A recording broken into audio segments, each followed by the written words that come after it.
Em nome do Pai, do Filho e do Espírito Santo. Amém.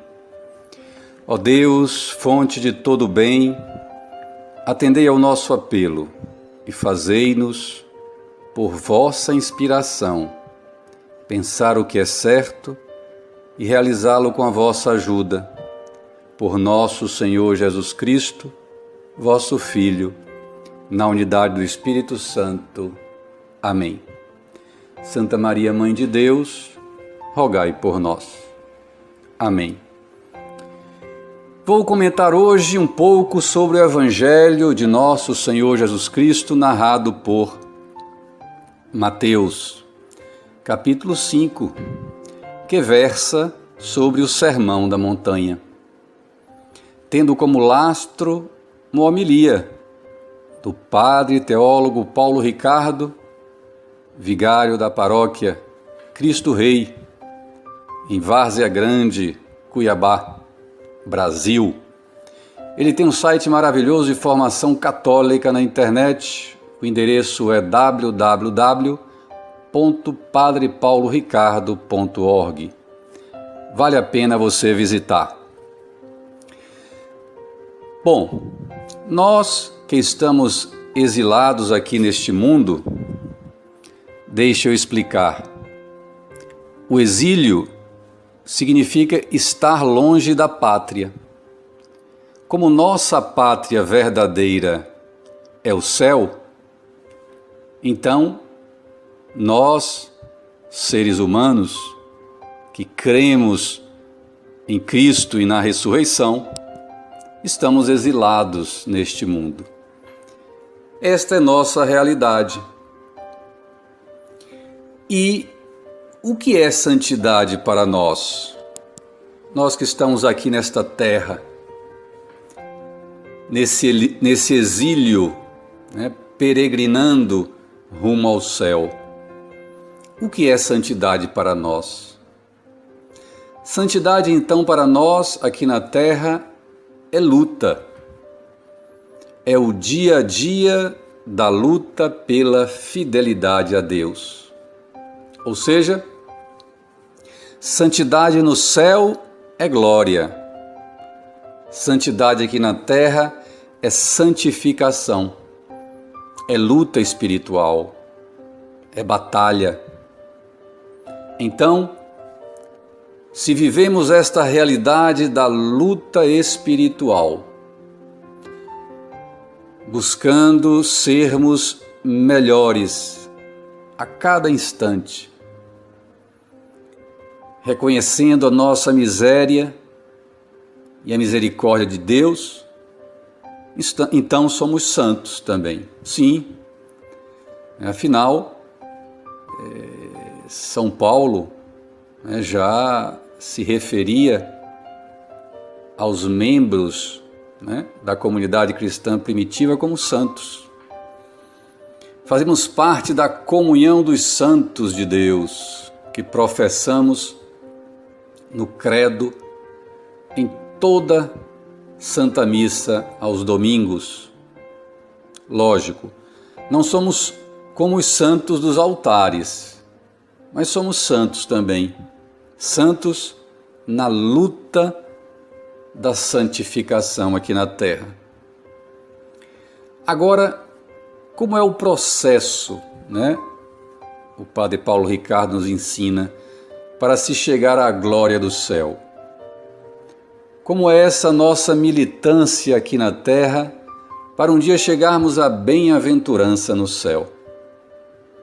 Quando nós dizemos bem-aventurado ou beato, que são a mesma realidade, quer dizer que a pessoa tem a felicidade perfeita.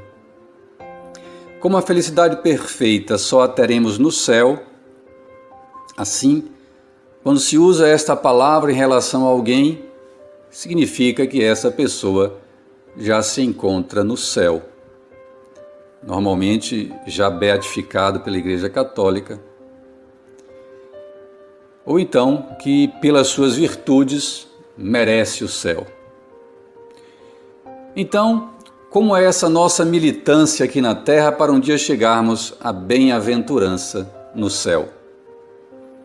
Podemos encontrar essa resposta na reflexão deste Evangelho, Mateus capítulo 5, do Sermão da Montanha, onde Jesus inicia proclamando as bem-aventuranças. O texto diz assim: bem-aventurados os pobres de espírito, porque deles é o reino dos céus.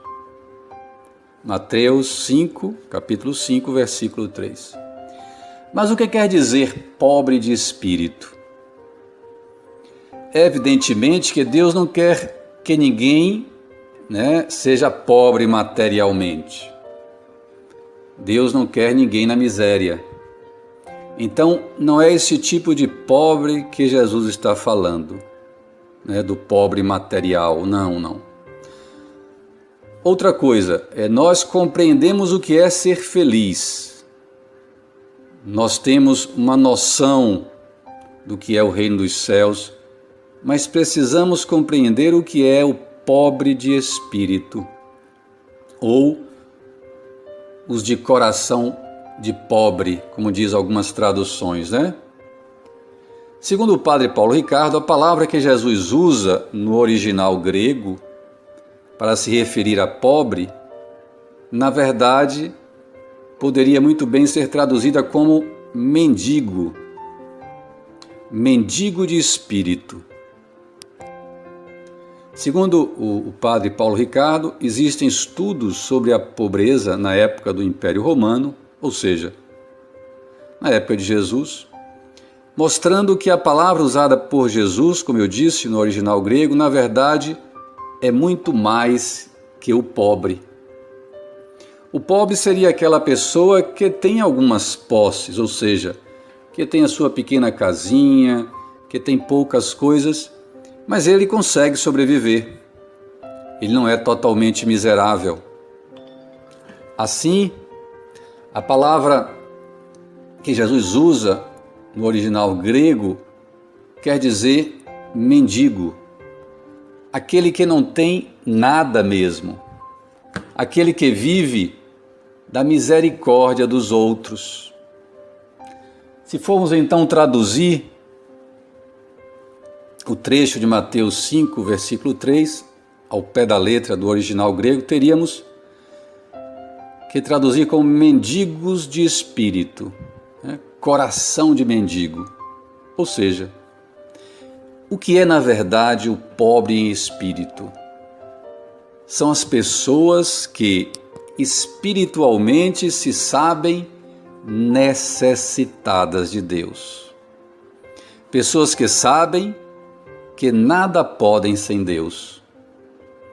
O mendigo sabe que o que ele espera receber não lhe é devido, ou seja, ele não fez nada para merecer. Veja bem, o pobre que trabalha sabe que no final do mês virá o fruto do seu trabalho, o salário. Mas o mendigo não espera pelo fruto do seu trabalho. O mendigo espera pela misericórdia dos outros. Espera por algo que ele não mereceu. Então, o pobre de espírito é aquele que espera pela misericórdia de Deus. Aquele que confia em Deus e não em suas próprias forças. Então, agora que sabemos disso, lutemos, com a graça de Deus, façamos o esforço, nos empenhamos para ser este pobre em espírito. Vejam, e o padre Paulo Ricardo explica bem isso, nós podemos, com nosso bom comportamento, com aquelas coisas boas que nós fazemos, oferecer algo para Deus. Sim, claro que podemos. É aquilo que a igreja chama de mérito, são os nossos méritos. Mas nós sabemos que eles, ou seja, os nossos méritos, as nossas boas obras, não são capazes de nos dar a salvação. E quando esperamos receber de Deus a recompensa de nossa fidelidade, nós, na verdade, estamos esperando receber algo que não nos é devido. Nós não merecemos a salvação. Ninguém, na verdade, merece a salvação. Nem mesmo os santos, nem Nossa Senhora mereceu a salvação. Nossa Senhora, os santos foram salvos, tendo em vista os méritos de nosso Senhor Jesus Cristo. Maria foi preservada do pecado original pelos méritos de nosso Senhor Jesus Cristo. Os méritos são do Filho Jesus. É assim, nos lembra o Padre Paulo, que diz o dogma da Imaculada Conceição. Maria é cheia de graça. Ela também foi salva por graça. Como nós, seremos também salvos por graça. Agora, claro, no nosso caso, nossa miséria é imensa por causa do nosso pecado. A miséria dos santos é mínima. E a Virgem Maria, nela não havia miséria. Ela foi concebida imaculada, mas toda a graça dela foi por graça de Deus. Entenderam? E aí o Padre Paulo Ricardo nos dá um exemplo da questão do mérito, do merecer, para a gente entender um pouquinho essa questão das nossas boas obras, o que é que isso nos auxilia na salvação, Eu já disse aqui, as boas obras não nos garantem a salvação. Então, o Padre Paulo Ricardo ele compara a situação de nossas boas obras diante de Deus com a situação desses lavadores de para-brisa que vemos nos semáforos de nossas grandes cidades. Esses rapazes e moças que lavam o para-brisa dos carros e esperam uma colaboração, ou seja, uma recompensa, em troca de um favor que sabemos que não é proporcional.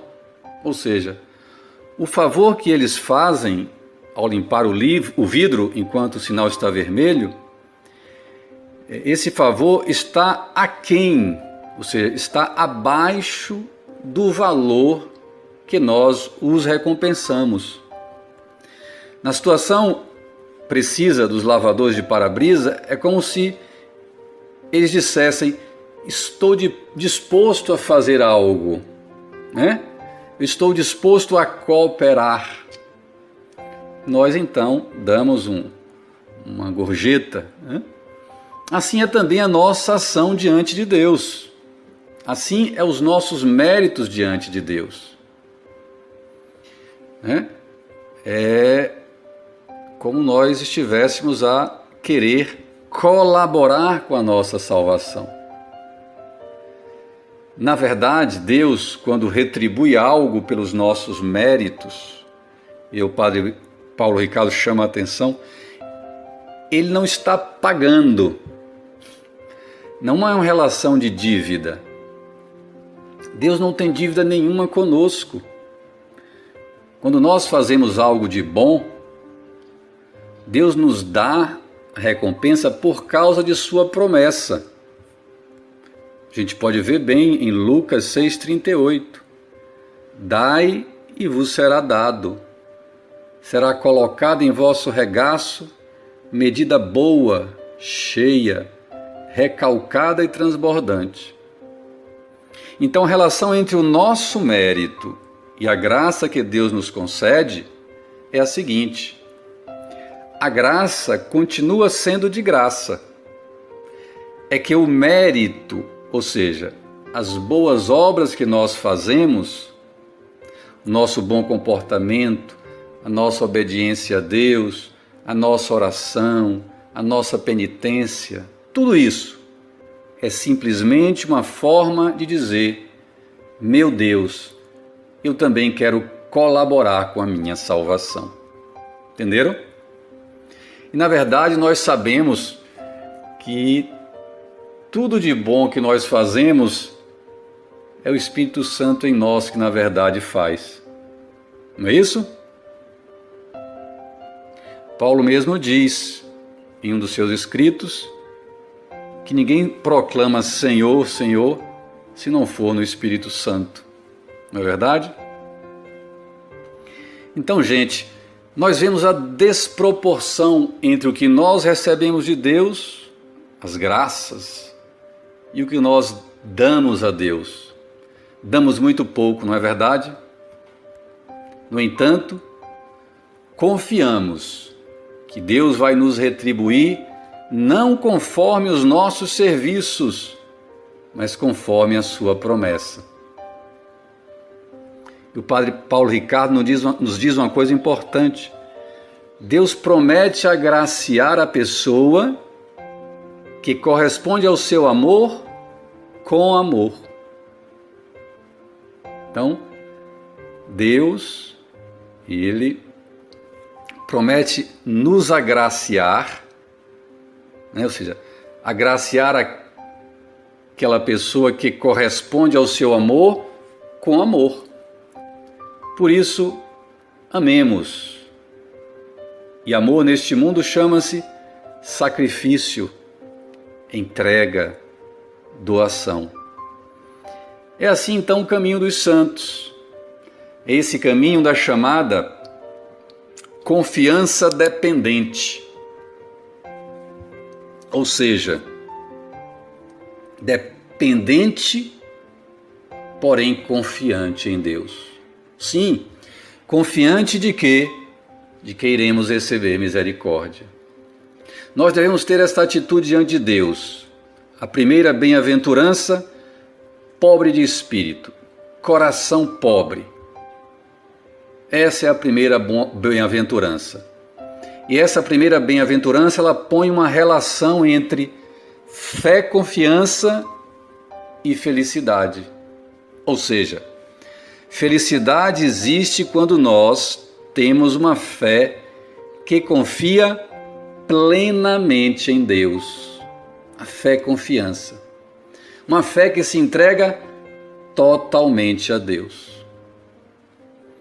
Em Filipenses 2, São Paulo nos recorda o caminho de Cristo. Diz assim: embora fosse igual a Deus, Jesus não se apegou a isso, mas esvaziou-se a si mesmo, fazendo-se humilde, obediente até a morte na cruz. Por isso, nós podemos dizer que o caminho para a glória, na verdade, é um caminho para baixo, um caminho de humildade, o caminho do verdadeiro pobre em espírito. Quem? Jesus crucificado.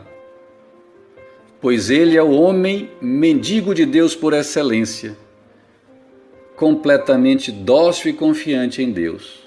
Pois, mesmo sem ver, já que a sua crucifixão era uma derrota aos olhos humanos, ele se entrega confiante na promessa do Pai e diz: Pai, em tuas mãos entrego o meu espírito. Então é essa confiança que é exigida de nós. Jesus, ao sofrer toda a sua paixão e a crucifixão, o que é que Jesus via ali? Via uma grande derrota, uma grande miséria, né? Uma humilhação pública. Mas ele se entregou confiante na promessa do Pai, né? E diz: em tuas mãos, Pai, entrego o meu espírito. Então, é isso que nós devemos viver dentro dos nossos sofrimentos. Mesmo que estejamos submergidos em um sofrimento atroz, terrível, mesmo que nós, olhando para o nosso sofrimento, não vejamos nada de bom, a gente tem que confiar confiar na promessa de Deus. Porque, gente, fé é crer que o que Jesus disse, o que o Verbo disse em toda a Sagrada Escritura é verdade. Então, se você está sozinho no seu quarto, sofrendo, aflito, lembre que ele disse: eis que estareis convosco todos os dias até o final dos tempos. Então, você não está só. Jesus está do teu lado. Jesus é o sirineu que está te ajudando a carregar essa cruz, né? Então a gente precisa viver esse espírito, né? O coração de pobre, o pobre em espírito, no dia a dia de nossas vidas. Esta confiança de Cristo em meio à cruz nos revela de alguma forma a confiança do chamado pobre em espírito, pois o pobre em espírito é aquele que confia em Deus, certo de que não merece, mesmo com as boas obras. Então é aquele que confia em Deus, certo de que não merece, mas confia naquele que prometeu. Assim, Jesus crucificado de alguma forma ilumina a realidade da primeira bem-aventurança. Jesus é o perfeito pobre em espírito que devemos imitar, lógico, auxiliados pela graça divina, porque sozinho não damos conta. Mas a carta de São Paulo aos Filipenses, no capítulo 2, não para por aí. Não é somente um caminho de descida até a morte na cruz, mas existe uma subida. Diz assim a carta de São Paulo aos Filipenses: por isso Deus o exaltou sobremaneira e deu a ele um nome que está acima de todo nome, para que todo joelho se dobre e toda língua proclame, para a glória de Deus, que Jesus Cristo é o Senhor. Então Jesus se abaixou e por isso foi elevado. Este é o caminho, então, a humildade. Pois quem se humilhar será exaltado. Mateus 23, 12. Essas são as promessas. É o que está escrito na Sagrada Escritura, é o que nós aprendemos da Sagrada Tradição e também aquilo que aprendemos dos documentos da Igreja, do magistério da Igreja, do Sagrado Magistério da Igreja. E o mesmo aconteceu com Maria. Deus olhou para a humildade de sua serva, fez em mim maravilhas, diz o Magnífica, Lucas capítulo 1. Maria se fez humilde, serva. Eis aí, mais uma vez, o caminho para a glória é um caminho para baixo, o caminho da humildade. Eu tenho até um vídeo falando sobre a humildade. Vou botar na descrição embaixo aí o endereço eletrônico do vídeo, vocês podem assistir. Como é que nós podemos viver a humildade? São 3 dicas, bem resumido o vídeo, muito legal, vale a pena conferir. Então é o caminho para baixo, o caminho da humildade, como mendigo diante de Deus, reconhecendo-se completamente dependente dele. Não é essa, afinal, a atitude de um mendigo que depende da caridade dos outros? Na verdade, quando eu me reconheço necessitado de Deus, não estou abraçando uma infelicidade. Isso é importante, viu, que o Padre Paulo Ricardo nos chama a atenção. Muitas vezes a gente fica se achando fraco, incapaz. Então o Padre Paulo Ricardo nos ensina: quando me reconheço necessitado de Deus, não estou abraçando uma infelicidade. Não quer dizer que sou fraco, não.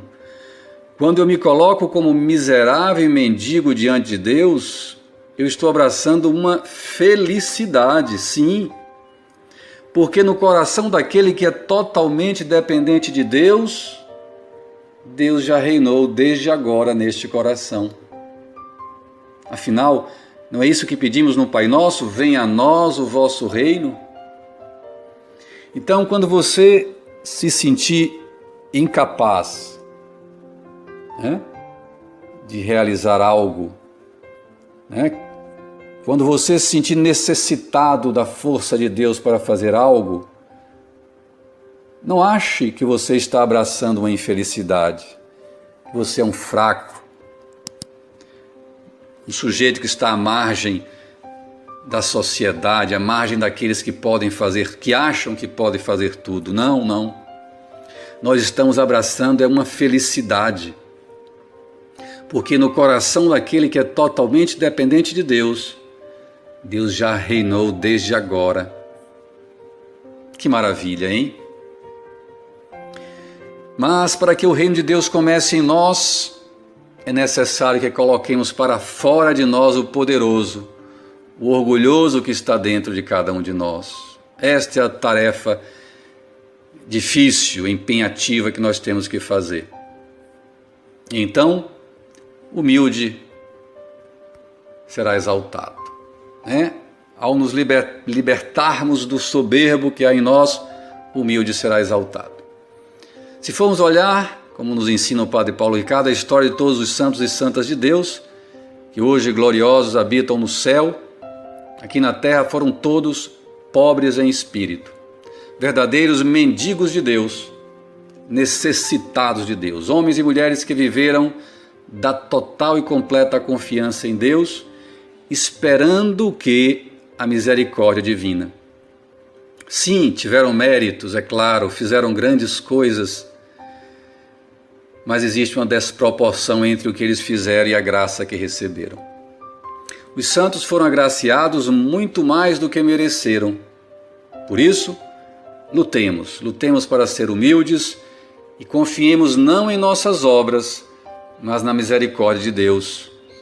E sempre, sempre nos esforcemos para ser de Deus e nos abandonemos nele com total certeza de que ele um dia nos dará a glória do céu, embora não a mereçamos.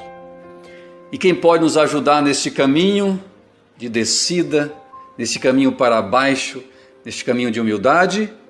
Nossa Senhora. Ela é modelo também desta pobreza em espírito. Ela mais do que ninguém pode dizer: em mim tudo é graça. Porque para ela estar cheia de graça, ela precisou se esvaziar de si mesma, fazendo-se pobre, mendiga, vazia de si, necessitada de Deus. Então Deus a preencheu de toda a graça completamente e a exaltou sobremaneira acima de toda criatura. Por isso, ela é a mais perfeita de todas as criaturas. A humildade e a plena confiança em Deus de Maria é para nós uma luz que indica o caminho para nós chegarmos um dia à glória dos céus. Sozinho não damos conta, auxiliados pela graça divina, mas Deus quer de nós a vontade, o resto deixa com Ele. Enquanto isso, vamos aqui nós, igreja militante, lutando, ajudados pela intercessão da Virgem Maria, dos santos que triunfam no céu, intercessão das almas que padecem no purgatório, e assim um dia, quando Deus nos der novo céu e nova terra, nós poderemos juntos com os santos e os coros dos anjos celestes cantar a glória de Deus por todos os séculos. Amém. Chegamos ao final de mais um vídeo. Até o próximo, se Deus quiser.